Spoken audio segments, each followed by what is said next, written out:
출애굽과 가나안 입국 사이에는 사실은 광야가 필요가 없습니다. 그럼에도 불구하고 이스라엘 백성들이 광야 생활을 40년을 하게 됩니다. 그래서 여기에는 두 가지의 상징성이 오버랩되어 있는데, 그래서 이것을 오늘 설교를 통해서 추적하고 살펴보려고 합니다. 하나님의 모세를 부르실 때 왜 떨기나무에 붙는 불로 나타나셨을까요? 제가 지난 시간에 잠깐 짧게 언급을 했는데, 모세는 자신을 불질러서 스스로를 유지했던 사람입니다. 그래서 자신이 다 타버리고 말자 더 이상 불길을 연장시킬 만한 것이 아무것도 없었습니다. 이게 모세의 상징적인 생애를 말하는 겁니다. 반면에 하나님의 불은 이 떨기나무는 타지 않으면서도 계속해서 타오르고 있습니다. 이 불은 마음만 먹으면 평생이라도 탈 수 있습니다. 이것이 모세를 들어서 우리에게 말씀하고자 하는 출애굽 사건의 대표적인 상징성이라는 거죠. 출애굽기 3장 8절에 보면, 내가 내려가서 그들을 애굽인의 손에서 건져내고 그들을 그 땅에서 인도하여 아름답고 광대한 땅, 젖과 꿀이 흐르는 땅, 곧 가나안 족속, 헷 족속, 아모리 족속, 브리스 족속, 히위 족속, 여부스 족속의 지방에 데려가려 하노라. 이것은 명령이 아니라 하나님이 반드시 내가 그렇게 하겠다는 의지의 선언이라는 거죠. 어떤 일이 있어도 내가 너희들을 이곳까지 끌고 나갈 거라는 겁니다. 우리가 예수님의 은혜로 말미암아 구원함을 받습니다. 불 가운데서 건져낸 것 같이 우리를 구원하셨는데, 그런데 그 구원은 전적인 구원은 아닙니다. 왜 그러냐면 거기서부터 이제 뭐 하는 거예요? 다듬어지고 조각되어서 완성되는 자리까지 나아가는 과정이 우리 앞에 놓여 있다는 겁니다. 그런데 시작은 누가 하셔요? 예수님이 하시죠. 그런데 예수님은 중간에 포기하십니까? 절대 포기 안 하십니다. 그렇기 때문에 불에서 꺼내지자마자 우리는 완성되었다고 고함을 질러도 괜찮습니다. 왜요?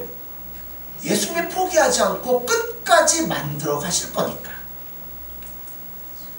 40년 동안 이스라엘이 광야에서 방황하는 시간을 가졌던 이유는 딱 한 가지입니다. 어디에서? 가데스 바네아에서 그들이 들어가고자 하는 입국을 거절했기 때문입니다. 근데 왜 들어가기를 주저했어요? 거기에는 아낙 자손들의 후손이 있고 너무나 그들이 강대해서 우리는 가면 안 되기 때문이라고 거부를 했어요. 근데 여러분 여호수아로 가보면 이게 전혀 거짓말이라는 게 드러납니다. 그건 이따 보겠어요. 그래서 들어가기를 거부했기 때문에 20세 이상 계수함을 받은 모든 자들은 뭐예요? 광야에서 다 죽습니다. 홍해를 건넌 자는 다 죽었어요. 그리고 40년 후에 후손들이 가나안 땅을 들어갈 때는 어디를 건너가요? 요단강을 건너가요. 그 나중에 여러분 지도 한번 보세요. 이 지중해가 이렇게 있고 여기에 애굽이 있으면 이집트가 있으면 이만큼의 이스라엘 가나안 땅이 있어요. 거기를 건너가려면 홍해를 건너가는데 홍해를 건너가면 가나안 땅에 바로 가면 돼요. 이스라엘 땅에. 그런데 홍해에서 건넌 자들은 뭐예요? 다 죽고 나머지 거기에 태어난 자들이 가나안 땅에 들어갈 때는 이렇게 돌아서 가나안을 건너서 가게 됩니다.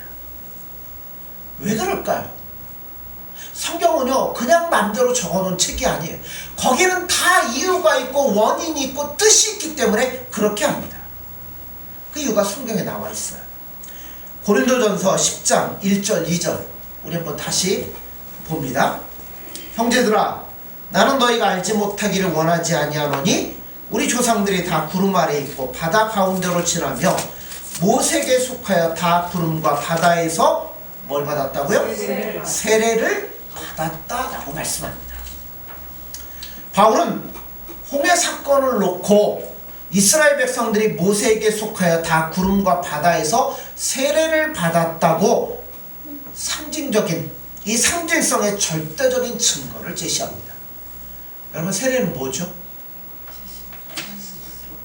나는 죽고 예수님 안에 나는 새롭게 태어난 피조물이 되었습니다 라는 고백이에요.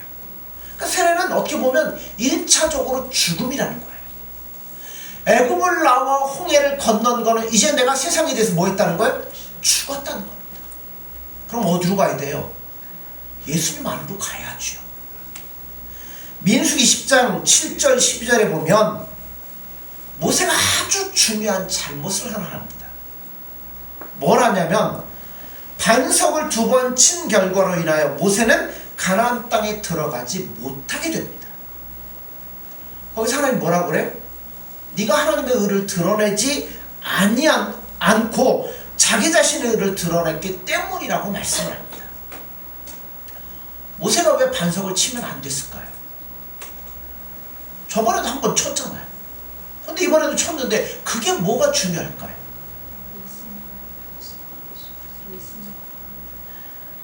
어떤 문제에 관해서 성경이 시비를 걸 때는 거기에 어떤 도덕성 이상의 아주 중요한 의미가 담겨져 있기 때문에 이렇게 말씀하는 겁니다.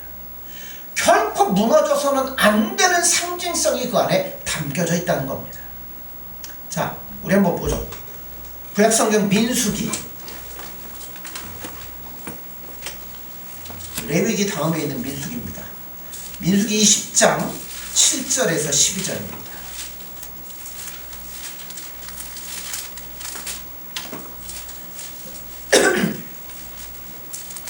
민수기 20장 7절에서 12절 229쪽입니다. 구약성경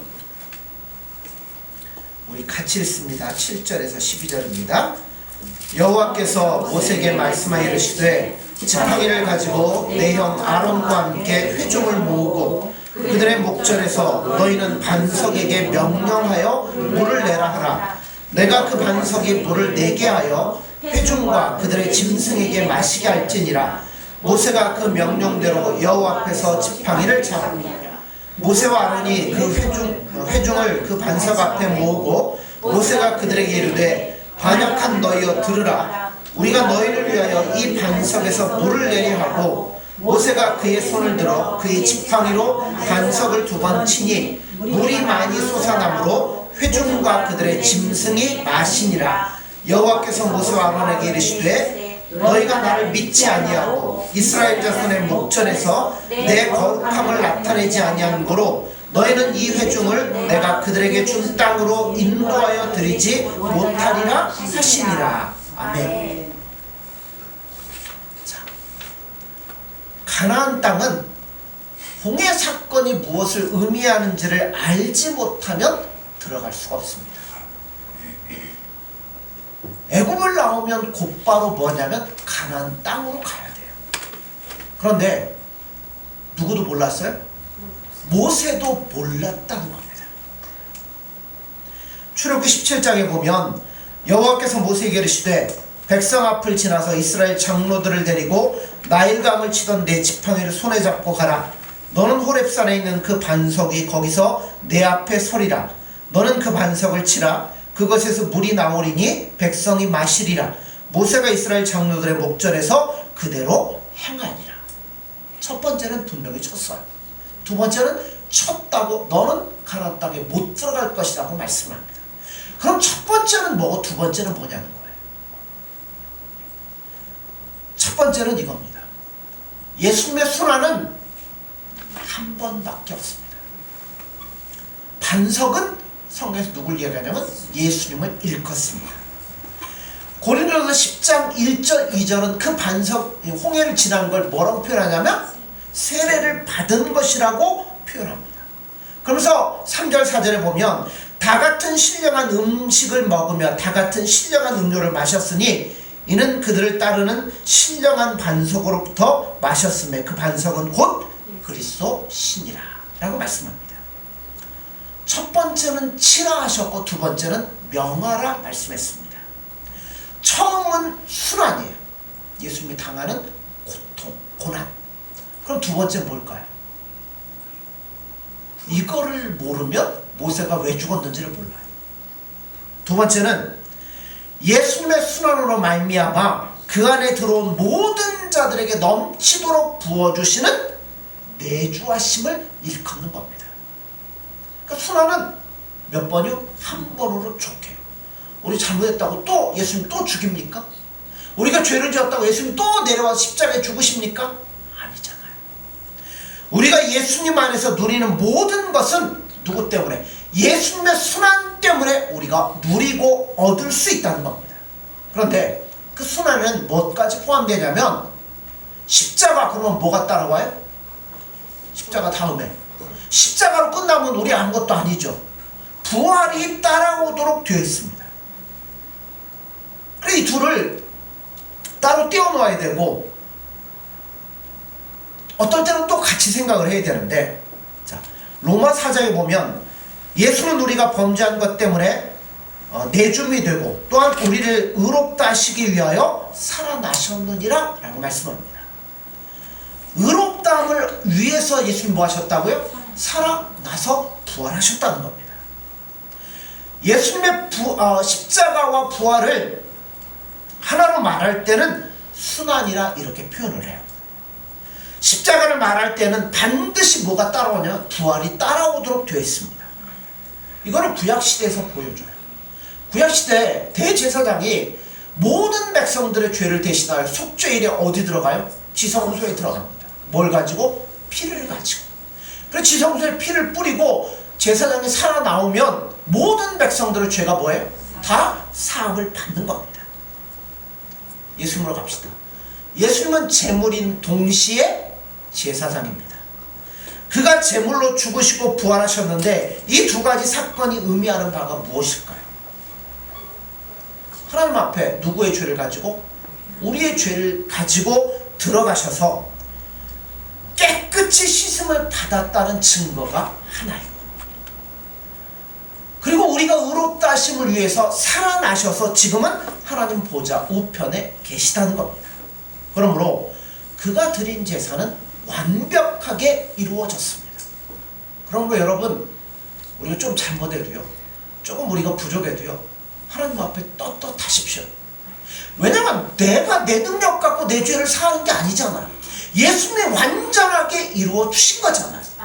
그 앞에 우리가 좀 부끄럽게 살고는 있지만 우리의 모든 죄는 예수님이 완벽하게 사해 주셨다는 겁니다.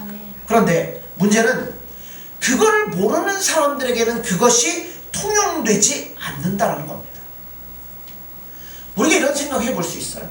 아니, 하나님의 모세라는 사람은 그렇게 중요하게 생각하시고 이렇게 크게 쓰셨는데, 그러면 이거를 알게 하셔서 모세가 실수하지 않도록 하고 가나안 땅까지 들어가도록 하지 왜 이거를 모세에게 안 가르치셨을까? 미리.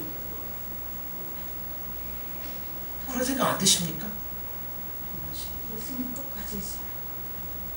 왜 모세를 실패하도록 내버려 둘까요? 예. 자, 왜 그러냐면 애굽을 나오면 곧바로 가나안입니다. 죄로부터 예수님의 은혜로 구원함을 받았으면 예수님의 품 안으로 들어가야 돼요. 예수님의 품 안으로 안 들어가고 세상에서 떠돌아다니고 내 마음대로 살면 이거는 뭐예요? 예, 어렵고 힘들 수밖에 없다는 겁니다. 그러니까 이거를 가르쳐 주려고, 여러분 영화를 찍으면 주인공도 있지만 누구도 나와요? 악역도 있어. 악역이 얼마나 악한 일을 잘해야 주인공이 뭐해 보여요? 잘나 보이잖아요. 그러니까 모세는 어떻게 보면 이거를 가르쳐 주기 위해서 악역으로 하나님이 들어 쓰시는 것일 수도 있다는 거예요. 그럼 뭐 모세가 실패했냐? 꼭 그렇게 생각할 이유는 아닙니다.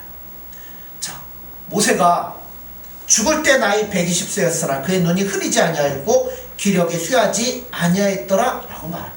그러니까 모세는 사실 죽을 필요가 없을 때 뭐 한 거예요? 죽은 거예요. 왜요? 그가 죽어야 어디 가요? 가나안 땅에 들어갈 거 아닙니까? 20세 이상 된 자 여호수아 칼렙을 제외하고는 하나님 뭐라고 그랬어요? 다 광야에서 죽을 거라고 했잖아요. 거기는 누구까지 포함돼요? 모세까지도 포함되어 있다는 거예요. 그러니까 모세가 죽어야 이제 하나님의 계획대로 이스라엘 백성들이 가나안 땅에 들어가는 거예요. 자, 여호수아 한번 보시죠. 여호수아 1장 1절에서 4절.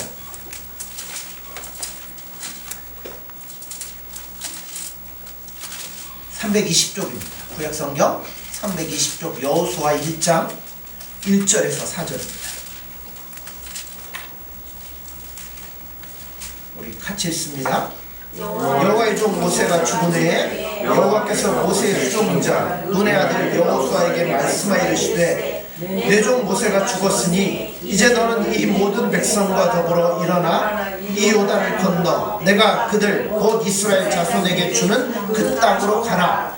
내가 모세에게 말한 바와 같이 너희 발바닥으로 밟는 곳은 모두 내가 너희에게 주었노니 곧 광야와 이 레바논에서부터 큰 강 곧 유브라데 강까지 해쪽 속의 온 땅과 또 해지는 쪽 대해까지 너희 영토가 되리라. 내 종 모세가 죽었으니 이제 너는 이 모든 백성으로 더불어 일어나 이 요단을 건너 가나안 땅에 들어가라. 이 말은 이제부터 네가 지도자다라는 것의 비중이 그렇게 있지 않아요. 오히려 모세가 죽었으니 이제 들어가라는 이야기가 더 큽니다. 아까도 얘기했잖아요. 애굽을 나오면 곧 가나안입니다. 예수님 믿으면 이제는 예수님의 품 안으로 들어가야 돼요. 여기 안 들어가면 뭐 할 거예요? 예수 믿어 마귀에서 빠져나온 여러분들 안에는 누가 계시냐면 예수님이 내재해 계십니다. 실수나 잘못이 있음에도 불구하고 우린 누구 안에 있냐면 예수님 안에 있는 사람들이에요. 가장 중요한 사실 중에 하나가 그들이 그럼에도 광야에서 뭐 먹고 살았어요? 만나를 먹었습니다. 아까 우리 고린도전서 봤죠? 네. 신령한 음료를 먹고 신령한 음식을 먹었다라고 말하잖아요. 거기 나올 때 반석은 누구라고요? 예수님. 신령한 식물은 만나. 그러니까 신약적으로 이걸 풀면 우리 안에 누가 계신다고 하냐면 성령께서 거하시는 성령의 전이라고 말합니다. 너희 몸은 너희가 하나님께로부터 받은 바 너희 가운데 계신 성령의 전인 줄을 알지 못하느냐? 너희는 너희 자신의 것이 아니라 라고 말씀합니다. 그러므로 예수를 믿으면 누구나 우리 안에 누가 계시냐면 성령께서 거하시는 성령의 전입니다. 그럼에도 불구하고 자 누가 계신다고? 성령이 계심에도 불구하고 기억해야 될 것은 만나를 먹고 있는데도 그 장소가 광야일 수 있다는 거예요. 성령이 내 안에 계시고 내가 하나님이 주시는 신령한 것들을 먹고 있음에도 나는 지금 어디 가 있을 수 있냐면 광야에 가 있을 수도 있다는 겁니다. 여러분 광야에 있으면 어떻게 해야 돼요? 거기서 살면 안 되죠. 빨리 나와야 돼요. 어디로? 예수님께로 나와야 된다는 겁니다. 자, 다른 의미에서 한번 생각을 해볼까요? 출애굽기 12장 25절에 보면 너희는 여호와께서 허락하신 대로 너희에게 주시는 땅에 이를 때 이 예식을 지킬 것이라. 이 예식이 뭐예요? 유월절입니다. 유월절은 어디서 지킬 수 없냐면 광야에서 지킬 수가 없어요. 어디 지키냐면 가나안에서 지켜야 됩니다. 유월절이 무슨 예식이에요? 마지막 10번째 재앙. 장자 죽을 때 어린 양이 그 죽음을 대속하여 살아나는 것. 즉 예수님에 대한 예표의 예식이라는 겁니다. 그렇기 때문에 이거는 광야에서 지키는 게 아니에요. 예수님 안에 들어가서 예수님으로 말미암아 이 은혜를 누리고 기뻐하며 예수님과 즐거이 동행하면서 지켜야 되는 게 유월절입니다. 그런데 가나안에 들어갈까지 몇 년 걸렸어요? 40년 걸렸습니다. 그렇다면 몇 번 지켜야 돼요? 원래 매년 지켜야 되니까 40번을 지켜야 됩니다. 그런데 출애굽하고 그 다음 해 광야에서 한 번 지키고 39년 동안 못 지키다가 가나안 땅에 들어가서 유월절을 지키게 됩니다. 왜 그럴까요? 유월절을 지키려면 뭐가 필요해요? 양뿐만이 아니라 무교병이라는 게 필요합니다. 그런데 떡은 곡식으로 만들어야죠. 광야 생활하는 동안 이스라엘 백성들이 농사 지었습니까? 아니 씨도 못 뿌리고 추수도 못하는데 이걸 어떻게 지켜요? 무교병을 뭘로 만들 거예요? 씨를 뿌리고 열매를 거둘 수 없는 게 광야의 생활이에요. 그러니까 여러분 여기서 유월절을 지킬 수가 없습니다. 그러면 광야에서 그 출애굽하고 처음 드린 건 뭘로 드린 거예요? 갖고 온 걸로. 출애굽할 때 갖고 나온 걸로 드렸습니다.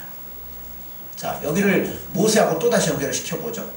모세는 자기가 가진 힘으로 불태웠더니 하루밖에 안 갔어요. 이스라엘 백성 괴롭힌 애굽에 관은 때를 죽이고 뭐예요? 그 다음날 도망갈 수밖에 없잖아요. 가지고 나온 것으로는 1년 이상을 버틸 수가 없다는 겁니다. 하나님의 가시떨기 나무에 불꽃으로 나타나신 이유도 그거예요. 우리 힘으로 되는 거 아니에요. 누구 힘으로? 예수님의 힘이 아니면 안 된다는 것을 가르쳐 주려고 하는 겁니다. 옛날에 우리나라 말에 그러죠. 노루 때린 막대기에 3년 국 끓여 먹는다. 노루 한 번 때렸더니 막대기 끝에 노루 궁뎅이가 이게 냄새가 묻었겠죠? 그래갖고 뭐예요? 3년 동안 울고 먹고 있다는 거죠. 여러분 아니에요. 애굽을 나왔으면 홍해 옆에 텐트 치고 계속 있어갖고 예수님의 은혜 아니에요. 어디로 가야 돼요? 건넜으면 예수님 안으로 들어가야 돼요. 이 중에 혹시 자기 출생할 때 기억 있으신 분 있습니까? 내가 엄마 뱃속에 있다가 내가 그때 힘주고 막 이렇게 나와 모르죠. 아무도 몰라요. 그냥 부모님 야 너 이렇게 하고 이렇게 낳았다. 그러니까 뭐예요? 알고 있는 거죠. 그런 의미에서 출생은 낳은 게 아니라 태어나지는 겁니다. 구원도 얻는 게 아니라 당한 거예요. 누구한테? 예수님한테. 얼마나 은혜입니까? 난 예수님 앞에 당했어. 구원 당했어. 예수님의 은혜로 말미암아 나를 구원하셨어요. 자, 여호수아 피고 계시죠? 5장 가보시죠. 5장 10절에서 12절입니다.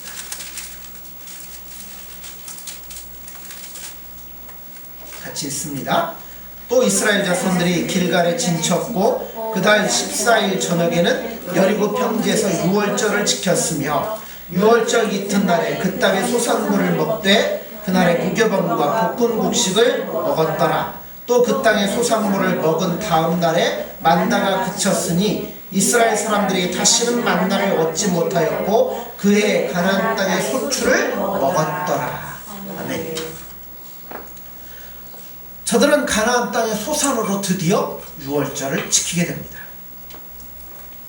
출애굽기 12장에 보면 하나님이 유월절을 지킬 때 그 땅에 이르거든 유월절을 이렇게 지켜라라고 말씀했어요.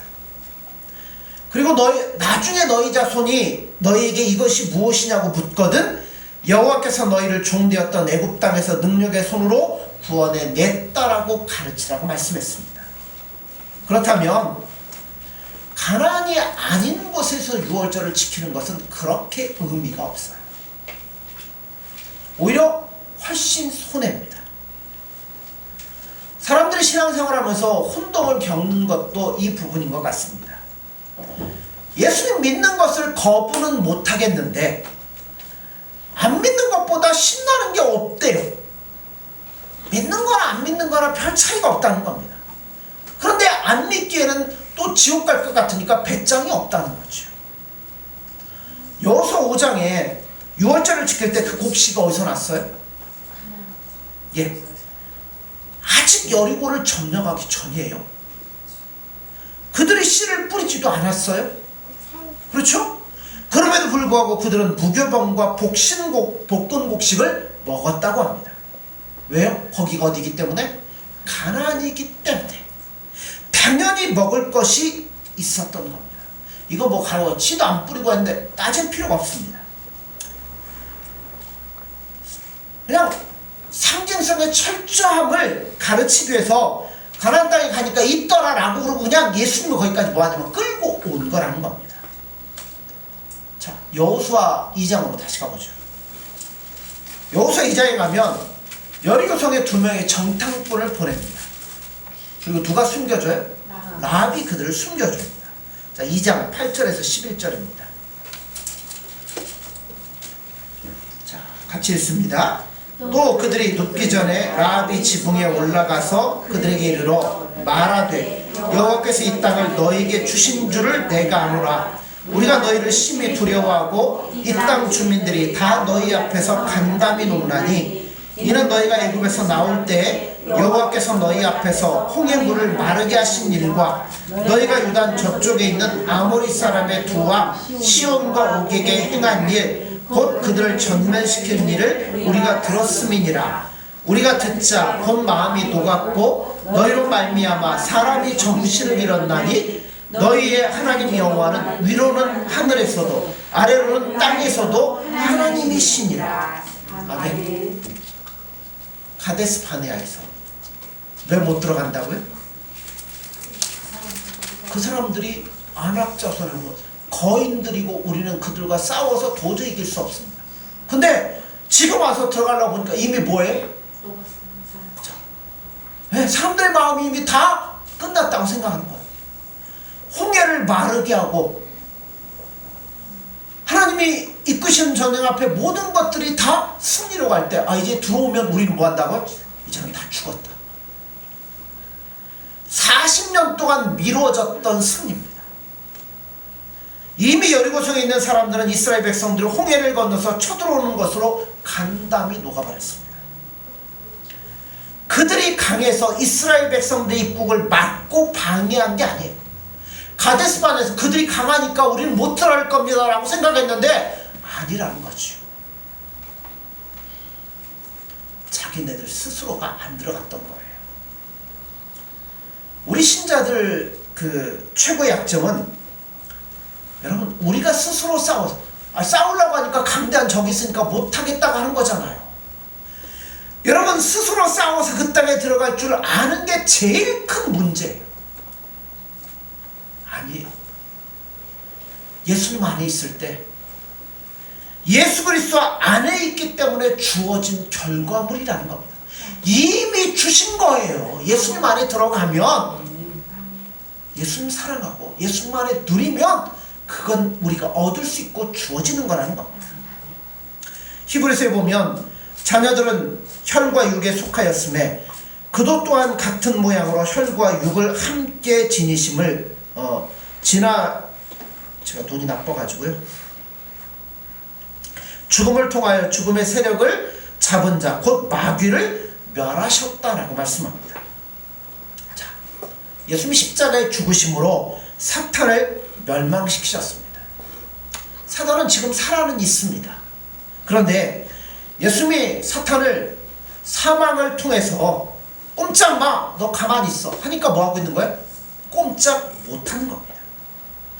마귀에게는 여러분 아주 중요한 무기가 하나 있습니다. 사망이라는 무기가 있어요. 그 앞에 대적할 수 있는 자가 있나요? 아무도 없습니다. 그런데 예수님이 그 사탄이 가지고 있는 무기를 무력화시켜버리셨습니다. 그래서 우리는 예수님과 함께 죽었다가 다시 살아난 겁니다. 홍해를 건넌 의미가 그것이고 요단강을 건넌 의미가 그거예요. 이제 옛사람은 죽었고 나는 예수님 안에 살아있습니다. 그럼 누구하고 살아야 돼요? 예수님하고 살아야죠. 그래서 가나안 쪽에서 보면 예수 그리스도로 말미암아 죽여도 안 되는 새로운 종족이 가나안 땅에 들어오기 시작하는 거예요. 사단은 지금도 뭐하고 있어요? 으르렁망거려요. 왜? 예수님 꼼짝마 했으니까. 여러분 천루역정이라는 책 굉장히 재밌어요. 한번 읽어보세요. 거기 보면 성도가 뭐예요? 천국을 향해 가는데 가다 보니까 뭐예요? 사자가 엉그러면서 길에 있어요. 무서워갖고 뭐예요? 야 이거 갔다간 큰일 나 죽겠다 하는데 나중에 자세히 보니까 뭐예요? 쇠사슬에 묶여가지고 엉망거리지 길 있는 데까지 오지를 못하는 거예요. 오는 사자와 주를 삼키려고 우리를 위협하고 덤벼들고 있어요. 그러나 여러분, 누가 잡고 계셔요? 예수님을 꽉 잡고 계십니다. 그런데도 불구하고 우리는 겁에 질려서 나가 싸우지를 못하고 있어요. 이미 그들의 마음을 다 녹이시는 예수님의 손길이 있는데도 이스라엘 백성들이 가데스 바네아에서 겁에 질려갖고 못 들어가고 있다는 거예요. 그게 누구의 모습이면 오늘 우리의 모습이라는 겁니다. 예수님 안에서 여러분 우리가 누리는 지위가 무엇인지를 한번 살펴보십시오. 바울은 나중에 우리가 누구? 천사들마저 심판하게 될 것이라고 말씀합니다. 오늘 우리 신앙에 있어서 최고로 중요한 점은 나온 것을 기뻐하는 것이 아니라, 여러분 늘 우리가 신앙생활 하다 보면 어디 초점 맞추냐면 내가 죄인인데 예수님의 은혜로 말미암아 나를 구원해 주시니 감사합니다. 엉엉 울고 감사해요. 그러다가 또 부흥이 한번 하면 또 뭐예요? 나 같은 죄인을 구원해 주신 예수님의 은혜 감사합니다. 엉엉 울고 회개하고 또 감사해요. 여러분 이제 우리 그거 하지 말자는 거예요. 어디로 가라는 얘기예요? 예수님 안으로 들어가라는 얘기예요. 나온 것을 기뻐하는 것이 아니라 이제는 우리가 가나안에 있는 것을 누리며 기뻐해야 된다는 거예요. 아멘. 자, 여호수아야 가라. 이제 내가 가나안 너희들 다 준다? 그러면서 뭐라 그래? 네가 밟는 모든 것 다 주겠다는 겁니다. 여러분 예수님 안에 있습니다. 예수님과 즐거이 동행하며 예수님만을 바라보며 예수님만을 생각하고 예수님께 나의 마음을 드리고 나의 모든 것들을 드려 그분만을 바라보면 예수님 안에 있는 모든 것들을 더해 주시겠다는 겁니다. 아멘. 광야는요 우리가 살 땅이 아니에요. 여기는 뭐 하면 돼요? 후다닥 빨리 지나가면 돼요. 거기를 안 가고 비비적거리니까 누구처럼 맞는 거예요? 야곱처럼 온갖 괴로움을 다 당하는 거죠. 물론 그래서 예수님 안다고 자랑할 수 있지만 우리는 뭐예요? 야곱이 이렇게 했다는 거 아니까 그렇게 하시면 안 되죠. 우리는 뭐예요? 우사인 볼트처럼 후다닥 뛰어서 빨리 가야죠. 내가 광야는요 뿌릴 것도 없어요. 거둘 것도 없어요. 영원히 살기 위해서 집을 지을 만한 것도 아닙니다. 그것만큼 피곤한 것도 없습니다. 어디를 향해 가는지 모르니까 뱅뱅뱅뱅 돌다가 40년을 도는 거예요. 그러니까 그곳에 기억나는 건 뭐밖에 없어요? 애굽밖에 없겠죠. 왜냐하면 가나안은 못 들어가 봤으니까. 제가 왜 이야기를 해요?